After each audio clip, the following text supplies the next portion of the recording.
Setelah 4 bulan pakai Poco X7 Pro, di sini saya mau nge-share nge-game di HP ini tanpa cooler dan tanpa WiFi. Karena nggak semua orang punya cooler dan nggak semua orang punya WiFi di rumahnya. Apakah performanya masih oke dan seberapa panaskah HP ini? Game pertama yang saya coba adalah Mobile Legends. Game ini saya setting rata kanan dan bisa berjalan dengan lancar di 120 fps. Selama hampir sejam saya mainin game ini. Tapi sebenarnya saya agak terkejut ya, karena sebulan yang lalu pas saya main game ini, kalau nggak salah dengan pakai data menyala juga, FPS-nya itu turun ke 90 FPS setelah kira-kira 15 menit mainin game ini. Tapi apapun yang terjadi, ya turunnya 120 ke 90 FPS itu secara gameplay bukan masalah besar, masih terasa smooth-smooth aja, dan yang terpenting FPS-nya itu stabil, bukan naik turun. Dugaan saya hal ini dikarenakan suhu lingkungan ketika kita mainin game ini. Mungkin karena sekarang lagi musim berdiding, jadi suhunya cukup oke lah untuk mainin game ini stabil di 120 FPS. Tapi entahlah, yang jelas game ini bukan tantangan besar untuk Poco X7 Pro. Selanjutnya adalah PUBG. Game ini kalau saya setting full rata kanan, rata-rata FPS-nya itu cuma dapat di angka 40-an FPS aja. Tapi kalau kalian lebih mentingin frame rate tinggi, kalian pilih aja settingan yang better frame rate. Nanti game ini akan jalan di 120 FPS. Tapi biasanya akan throttling alias turun ke sekitar 60 FPS-an setelah beberapa menit. Jadi belum bisa full 120 FPS dari awal sampai akhir, terutama ketika satu match itu kurang lebih 30 menitan. Ada kalanya dia turun ke 90 FPS-an setelah 13 menit mainin game ini, tapi catatan terburuk saya dia turun ke 60 FPS-an dari menit ke-8 dan terus turun ke 60 FPS sampai menit ke-17. Terus naik dikit ke 70 FPS-an dan stabil di angka tersebut. Saya menduga hal ini karena Poco X7 juga dibebani dengan penggunaan pakai data di mana menuntut kestabilan sinyal. Semakin jelek penangkapan sinyal tentunya semakin berat juga beban kerjanya dan juga suhu lingkungan tentunya. Semakin tinggi suhu lingkungan akan ngebuat HP kita juga cepat panas. Tapi selama masih di atas 60 FPS, cara gameplay masih smooth-smooth aja kok. Nggak mengganggu sama sekali. Baru kalau turun di bawah 40 FPS itu baru terasa bedanya. Kalau kalian suka kebut-kebutan, game Racing Master bisa memanjakan mata kalian. Grafis game ini menurut saya keren banget, dan game ini bisa berjalan dengan lancar sampai 60 FPS dengan settingan tinggi. Kalau kalian mau mentokin ke settingan ultra, game ini cuma jalan di 40 FPS aja. Tapi menurut mata awam saya, settingan ultra dan tinggi itu hampir nggak kelihatan bedanya. Jadi mending disetting ke tinggi aja biar bisa dapetin 60 FPS. Tapi 60 FPS-nya ini cuma berlaku di gameplaynya aja. Pas kembali ke menu, FPS-nya itu turun di angka 30 FPS.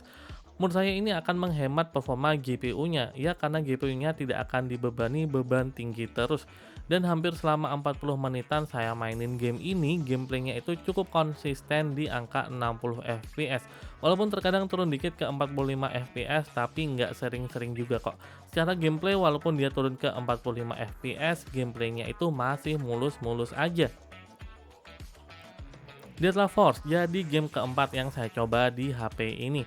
Untuk settingan saya setting ke Ultimate, settingan tertinggi di HP ini. Dan game ini bisa berjalan cukup stabil di angka 60-an FPS. Kalau kalian mau mainin lebih dari 60 FPS bisa sih, tapi harus nurunin settingannya. Tapi menurut saya, grafik dari game ini tuh cukup keren, jadi untuk bisa menikmati game ini tuh mending set aja ke Ultimate. Kalau masuk menu, FPS-nya akan turun ke 30 FPS. Jadi lumayan lah untuk menghemat performa dan nurunin suhu CPU-nya pas di menu. Tapi pas saya mainin game ini kurang lebih 40 menitan, suhunya itu bisa mencapai 46,6 derajat Celcius. Ya, suhu yang cukup tinggi sih untuk Poco X7 Pro, karena untuk game-game sebelumnya, suhu paling tinggi itu ada di kisaran 45 derajat Celcius doang. Dan game ini merupakan salah satu game yang menghasilkan suhu setinggi itu. Suhu yang sebenarnya masih cukup aman lah, dan backcovernya juga nggak akan panas berlebihan. Genshin Impact adalah game yang cukup demanding ketika dimainkan di Poco X7 Pro. Dengan settingan rata kanan, game ini bisa dimainkan dengan 60 FPS tapi hanya beberapa saat aja. Karena biasanya setelah dimainkan kurang lebih 6-8 menitan, FPS-nya itu turun di angka 40-an FPS dan cenderung stabil di angka tersebut dalam jangka waktu yang cukup lama. Pas saya mainin game ini, suhu tertingginya itu ada di angka 46,5 derajat Celcius, terutama ketika dimainkan dalam waktu lebih dari 30 menit. Suhu yang cukup tinggi sih, mengingat di review awal Poco X7 Pro saya mainin game ini tuh suhunya cuma di kisaran 45 derajat aja. Secara gameplay walaupun turun dari 60 FPS sebenarnya masih cukup nyaman dimainkan, tapi tetap aja terasa kalau turun dari 60 ke 40 FPS. Sayangnya saya nggak terlalu peduliin hal tersebut sih kalau sudah mainin game ini, karena lebih fokus ke story dan quest-questnya. Overall masih cukup oke lah mainin Genshin Impact dalam jangka waktu yang lama di Poco X7 Pro. Game keenam yang saya coba adalah Crystal of Atlan.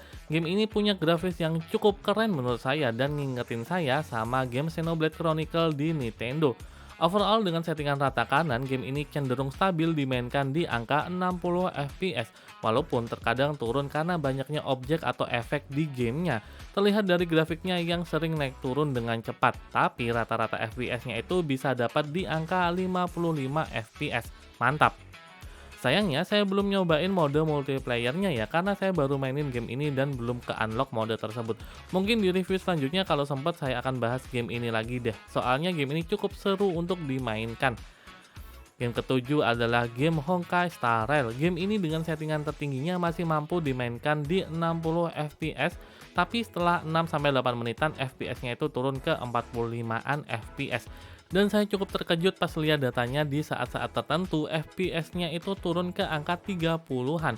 Padahal saya pikir game ini tuh cukup setara dengan Genshin Impact, tapi ini malah terkadang turun sampai 30 FPS. Hal ini saya rasa karena di level-level tertentu bagian environment-nya itu cukup rame, jadi cukup memakan energi untuk ngerender semuanya. Agak sebel juga sih turun ke 30 FPS karena kerasa banget enggak smooth-nya. Tapi hal ini agak random juga ya. Terkadang di bagian yang sama itu cuma turun sampai 45 FPS, terkadang juga turun sampai 30 FPS. Ya mungkin Poco X7 Pro saya lagi lelah aja ya. Nah, game terakhir yang saya coba adalah game WUWA alias Wuthering Wave. Game ini saya nobatkan sebagai game terberat di Poco X7 Pro. Kalau ada yang lebih berat dari game ini tolong komen ya. Soalnya game ini bisa menyentuh angka 15-an FPS aja di bagian-bagian tertentu, walaupun emang naik turun begitu. Overall game ini kalau di set ke 60 FPS ini terlalu berat ya. Dia bisanya di set ke 30 FPS biar nyaman dimainkan dalam jangka waktu yang lama tanpa menggunakan cooler dan pakai paket data. Kalau enggak, kalian harus siap-siap cooler agar bisa mainin game ini di 60 FPS dengan nyaman. Overall game ini cukup demanding, performa Dimensity 8400 Ultra sepertinya belum cukup untuk melibas game ini rata kanan. Tapi kalau kalian mau nyaman mainin game ini tanpa cooler dan tanpa menggunakan wifi, ya saran saya turunin aja ke 30 FPS. Jadi gitu ya, performa Poco X7 Pro dipakai main game dengan pakai data menyala dan tanpa cooler setelah 4 bulan pemakaian. Saya sih masih enjoy-enjoy aja main game di HP ini walaupun terkadang FPS-nya itu turun. Tapi itu hal yang wajar kok. Toh lagian HP ini bukan HP kelas flagship, tapi masih bisa digeber untuk game-game yang demanding. Overall ponsel ini masih sangat worth it sih kalau kalian baru mau beli Poco X7 Pro kalau dibandingkan dengan kompetitornya kayak Infinix GT30 Pro ataupun Pova 7 Ultra.